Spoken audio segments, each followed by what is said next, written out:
समीर साईं हिते हमलो थी वियो आहे।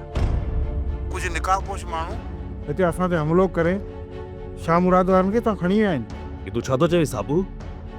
ईअं कीअं थो थी सघे? तूं किथे में ॿिया माण्हू किथे हुआ? साईं मां कुझु बि न करे सघियुसि। हो घणा हुआ ऐं असां वटि हथियार बि न हुआ।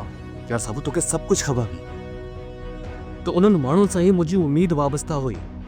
मुंहिंजी सभु मिल्कियत उहे ई वापसि आणे सघनि पिया। जेकॾहिं सुभाणे शमीर जो ज़हन फ्रेश थी वञे त पोइ त हू पंहिंजी मिल्कियत जो मालिक थी वञे त पोइ न रुख़सार कयो आऊं इन्हनि ख़ाली मफ़रूज़नि खे सोचे परेशान न आहियां थी। बाबा साईं मां त तव्हांखे सही थो चवां। इन हवेली ऐं शामिर जे बारे में असांखे लापरवाही जो मुज़ाहिरो न करणु घुरिजे। मां त न शामिर चांडरोकी जे निकाह जे ख़िलाफ़ आहियां।